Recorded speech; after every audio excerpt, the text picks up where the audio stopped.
इस महीने भगवान विष्णु के किस अवतार की कैसे पूजा उपासना करने से आपकी हर मनोकामना पूरी हो सकती है, यही आपको पंडित जी बता रहे हैं। अपनी चर्चा को और आगे बढ़ाते हुए अब बात करते हैं हिंदू कैलेंडर के 5वें महीने की। इस महीने का पूरा लाभ उठाने के लिए आपको भगवान विष्णु के किस अवतार की कैसे उपासना आपको करनी चाहिए, आइए पंडित जी से जानते हैं। अब बारी है पंडित जी हिंदू कैलेंडर के 5वें महीने की, इसका महत्व भी बताइए और इसमें कैसे आराधना करें। देखिए, सावन के महीने में भगवान विष्णु के श्रीधर रूप की पूजा करने का विधान शास्त्रों में है। स्कंद पुराण के अनुसार सावन महीने में भगवान विष्णु की पूजा हर तरह से लाभ देती है। एक बात आप जानते हैं, सावन का महीना आम तौर पे भगवान शिव को समर्पित है और पूरे सावन महीना हर शिवालय में कांवड़ से लेकर के और हर प्रकार से भगवान शिव की पूजा होती है। लेकिन शास्त्रों में और रामचरितमानस में स्पष्ट रूप से लिखा हुआ है कि जब तक शिव जी कृपा नहीं करते हैं तब तक विष्णु की भक्ति मिलती नहीं है। विष्णु की भक्ति तभी मिलती है जब भगवान शिव अपने भक्त पर कृपा करते हैं। और भगवान राम खुद कहते हैं, शिव द्रोही मम दास कहावा, सो नर सपने हूं मोहि न भावा। जो भगवान शिव से द्रोह करता है, जो भगवान शिव में अश्रद्धा रखता है, वो मुझे कभी पसंद नहीं है। इसलिए सावन के महीने में नागकेसर और केवड़े से भगवान विष्णु की पूजा करनी चाहिए।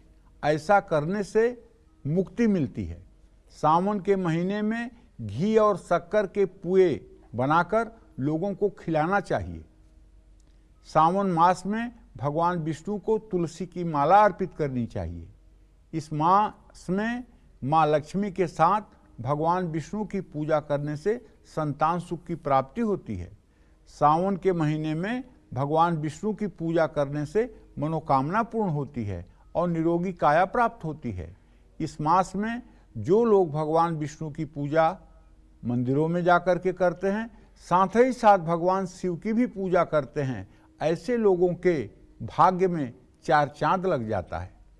इस मास में दक्षिणावर्ती शंख में केसर मिश्रित दूध भरकर भगवान विष्णु को पुरुष सूक्त के 16 मंत्रों से यदि अभिषेक किया जाए तो मैं दावे के साथ कह सकता हूं कि अगर 30 दिन लगातार ये उपाय कर दिए जाएं तो आपके ऊपर चाहे जितना बड़ा अधोगति जाने का रास्ता बन गया होगा वो भी खत्म हो जाएगा भगवान श्री हरि विष्णु की कृपा से। क्यों? क्योंकि भगवान कृष्ण ने स्वयं गीता में कहा है, क्षिप्रम भवति धर्मात्मा शाश्वत शांति निगच्छति कौन्तेयम प्रतिजानीहि न मे भक्त प्रणश्यति। हे अर्जुन, कुंती पुत्र, मेरा भक्त कभी नष्ट नहीं होता है। क्षिप्रम भवति धर्मात्मा, ज्यों ही वो मेरी शरणागति को प्राप्त होता है त्यों ही मैं उसे धर्मात्मा बना देता हूं और शाश्वत शांति निगच्छति, उसको शाश्वत शांति दे देता हूं। कौन्तेयम प्रतिजानीहि न मे भक्त प्रणश्यति, मेरे भक्त का कभी नाश नहीं होता है। इसलिए जब मनुष्य पूर्ण रूपेण मनसा वाचा कर्मणा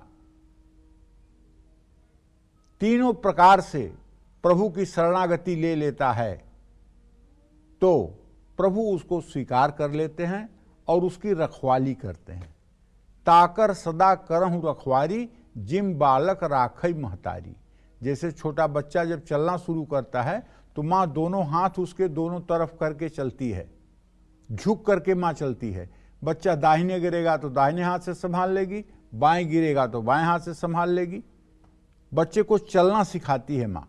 उसी तरह से भगवान का भक्त जब चलता है रास्ते में और उसे कहीं लड़खड़ाहट आती है, काम, क्रोध, मोह, लोभ, मद, मत्सर, ये विकार जब उसे गिराना चाहते हैं तो प्रभु उसे संभाल लेते हैं। प्रभु उसे संभाल लेते हैं। अगर प्रभु न संभालें तो एक क्षण कोई संभल नहीं सकता है।